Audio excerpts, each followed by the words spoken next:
सुप्रभात दोस्तों, मैं हूं आरजे रवि और आप सुन रहे हैं गुरुवाणी कम्युनिटी रेडियो 90.8 एफएम का कार्यक्रम वैदिक दर्शन।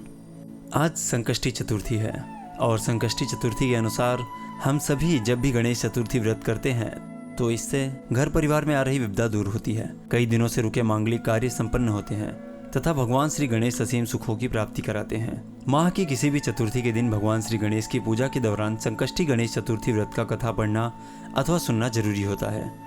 इससे संबंधित 4 कथाएं प्रचलित हैं। तो चलिए पहली कथा शुरू करते हैं।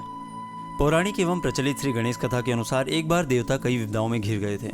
तब वह मदद मांगने भगवान शिव के पास आए। उस समय शिव के साथ कार्तिकेय तथा गणेश जी भी बैठे थे। देवताओं की बात सुनकर शिव जी ने कार्तिकेय व गणेश जी से पूछा कि तुम में से कौन देवताओं के लिए कष्ट का निवारण कर सकता है। तब कार्तिकेय व गणेश जी दोनों ने ही स्वयं को इस कार्य के लिए सक्षम बताया। इस पर भगवान शिव ने दोनों की परीक्षा लेते हुए कहा कि तुम दोनों में से जो सबसे पहले पृथ्वी की परिक्रमा पूर्ण करके आएगा वही देवताओं की मदद के लिए जाएगा। भगवान शिव के मुख से यह वचन सुनते ही कार्तिकेय अपने वाहन मोर पर बैठकर पृथ्वी की परिक्रमा के लिए निकल गए, परंतु गणेश जी सोच में पड़ गए कि वह चूहे के ऊपर चढ़कर सारी पृथ्वी की परिक्रमा करेंगे तो इस कार्य में उन्हें बहुत समय लग जाएगा। तभी उन्हें एक उपाय सूझा। गणेश अपने स्थान से उठे और अपने माता पिता की 7 बार परिक्रमा करके वापस बैठ गए। परिक्रमा करके लौटने पर कार्तिकेय स्वयं को विजेता बताने लगे। तब शिव जी ने गणेश जी से पूछा कि पृथ्वी की परिक्रमा न करने का कारण क्या था।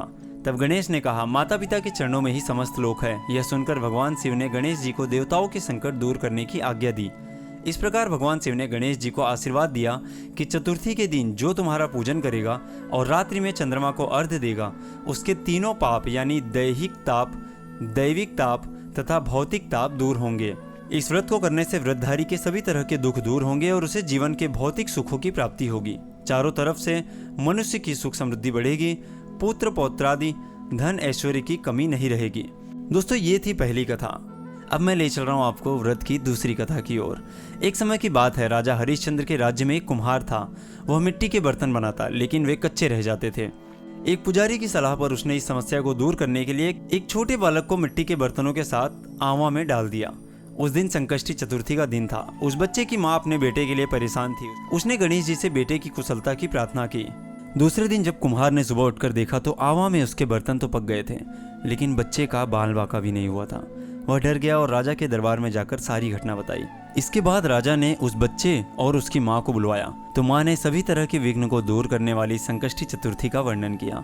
इस घटना के बाद से महिलाएं संतान और परिवार के सौभाग्य के लिए संकट चौथ का व्रत करने लगी। तो दोस्तों, ये थी दूसरी व्रत कथा।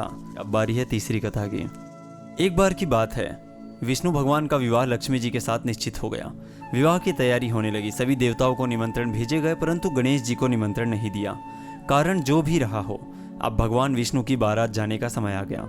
सभी देवता अपनी पत्नियों के साथ विवाह समारोह में आए। उन सब ने देखा कि गणेश जी कहीं दिखाई नहीं दे रहे हैं। तब वे आपस में चर्चा करने लगे कि क्या गणेश जी को नहीं न्योता है या गणेश जी स्वयं नहीं आए यहाँ। सभी को इस बात पर आश्चर्य होने लगा। तभी सबने विचार किया कि विष्णु भगवान से ही इसका कारण पूछा जाए। विष्णु भगवान से पूछने पर उन्होंने कहा कि हमने गणेश जी के पिता भोलेनाथ महादेव को न्योता भेजा है। यदि गणेश जी अपने पिता के साथ आना चाहें तो आ सकते हैं। अलग से न्योता देने की कोई आवश्यकता नहीं थी। दूसरी बात यह कि उनको 1.25 मन मूंग, 1.25 मन चावल, 1.25 मन घी और 1.25 मन लड्डू का भोजन दिन भर में चाहिए। यदि गणेश जी नहीं आएंगे तो कोई बात नहीं, दूसरे के घर जाकर इतना सारा खाना पीना अच्छा भी नहीं लगता। इतनी वार्ता कर ही रहे थे कि किसी ने एक सुझाव दिया, यदि गणेश जी आ भी जाए तो उनको द्वारपाल बनाकर बैठा देंगे कि आप घर की याद रखना, आप तो चूहे पर बैठकर धीरे धीरे चलोगे तो बारात में बहुत पीछे रह जाओगे। यह सुझाव भी सबको पसंद आ गया तो विष्णु भगवान ने भी अपनी सहमति दे दी। होना क्या था, इतने में गणेश जी वहां आ पहुंचे और उन्हें समझा बुझाकर घर की रखवाली करने के लिए बैठा दिया। बारात चल दी। तब नारद जी ने देखा कि गणेश जी तो दरवाजे पर ही बैठे हुए हैं, तो वे गणेश जी के पास गए और रुकने का कारण पूछा। गणेश जी कहने लगे कि विष्णु भगवान ने मेरा बहुत अपमान किया है। नारद जी ने कहा कि आप अपनी मूसक सेना को आगे भेज दें तो वह रास्ता खोद देगी, जिससे उनके वाहन धरती में धंस जाएंगे। तब आपको सम्मानपूर्वक बुलाना पड़ेगा। अब तो गणेश जी ने अपनी मूसक सेना जल्दी से आगे भेज दी और सेना ने जमीन पोल कर दी। जब बारात वहां से निकली तो रथों के पहिए धरती में धंस गए। लाख कोशिश करे परंतु पहिए नहीं निकले। सभी ने अपने अपने उपाय किए परंतु पहिए तो नहीं निकले, बल्कि जगह जगह से टूट गए। किसी को समझ में नहीं आ रहा था कि अब क्या किया जाए। तभी नारद जी ने कहा, आप लोगों ने गणेश जी का अपमान करके अच्छा नहीं किया। यदि उन्हें मना कर लाया जाए तो आपका कार्य सिद्ध हो सकता है और यह संकट टल सकता है। शंकर भगवान ने अपने दूत नंदी को भेजा और वे गणेश जी को लेकर आए। गणेश जी का आदर सम्मान के साथ पूजन किया। तब कहीं रथ के पहिए निकले। अब रथ के पहिए निकल तो गए परंतु वे टूटे फूटे, तो उन्हें सुधारे कौन। पास के खेत में एक खाती काम कर रहा था, उसे बुलाया गया। खाती अपना कार्य करने से पहले श्री गणेशाय नमः कहकर गणेश जी की वंदना मन ही मन करने लगा। देखते ही देखते खाती ने सभी पहियों को ठीक कर दिया। तब खाती कहने लगा कि हे देवताओं, आपने सर्वप्रथम गणेश जी को नहीं मनाया होगा और न ही उनकी पूजन की होगी, इसीलिए तो आपके साथ यह संकट आया है। हम तो मूर्ख अज्ञानी हैं, फिर भी पहले गणेश जी को पूजते हैं, उनका ध्यान करते हैं। आप लोग तो देवतागण हैं, फिर भी आप गणेश जी को कैसे भूल गए। अब आप लोग भगवान श्री गणेश जी की जय बोलकर जाएं, तो आपके सब काम बन जाएंगे और कोई संकट भी नहीं आएगा। ऐसा कहते हुए बारात वहां से चल दी और विष्णु भगवान का लक्ष्मी जी के साथ विवाह संपन्न करा के सभी सकुशल घर लौट आए। तो ये कथा थी तीसरी कथा। मैं विनती करता हूँ, हे गणेश जी महाराज, आपने विष्णु को जैसा कारत सारियो ऐसा कारत सबको सिद्ध कर जो। बोलो गजानन भगवान की जय। अब बढ़ते हैं चौथी कथा की ओर। श्री गणेश चतुर्थी व्रत की पौराणिक कथा के अनुसार एक बार भगवान शिव तथा माता पार्वती नर्मदा नदी के किनारे बैठे थे। माता पार्वती ने शिव जी से चौपड़ खेलने के लिए कहा, जिससे उनका समय व्यतीत हो जाए। शिव चौपड़ खेलने के लिए तैयार हो गए, परंतु इस खेल में हार जीत का फैसला कौन करेगा, यह प्रश्न उनके समक्ष उठा। तो भगवान शिव ने कुछ तिनके एकत्रित कर उसका एक पुतला बनाकर उसकी प्राण प्रतिष्ठा कर दी और पुतले से कहा, बेटा, हम चौपड़ खेलना चाहते हैं, परंतु हमारी हार जीत का फैसला करने वाला कोई नहीं है, इसलिए तुम बताना कि हम दोनों में से कौन हारा और कौन जीता। उसके बाद भगवान शिव और माता पार्वती का चौपड़ खेल शुरू हो गया। यह खेल 3 बार खेला गया और संयोग से तीनों बार माता पार्वती ही जीत गई। खेल समाप्त होने के बाद बालक से हार जीत का फैसला करने के लिए कहा गया, तो उस बालक ने महादेव को विजयी बताया। यह सुनकर माता पार्वती क्रोधित हो गई और क्रोध में उन्होंने बालक को लंगड़ा होने, कीचड़ में पड़े रहने का श्राप दे दिया। बालक ने माता पार्वती से माफी मांगा और कहा कि यह मुझसे अज्ञानतावश ऐसा हुआ, मैंने किसी द्वेष भाव में ऐसा नहीं किया। बालक द्वारा क्षमा मांगने पर माता ने कहा, यहाँ गणेश पूजन के लिए नाग कन्याएं आएंगी, उनके कहे अनुसार तुम गणेश व्रत करो, ऐसा करने से तुम मुझे प्राप्त करोगे। यह कहकर माता पार्वती शिव के साथ कैलाश पर्वत पर चली गई। 1 वर्ष के बाद उस स्थान पर नाग कन्याएं आई।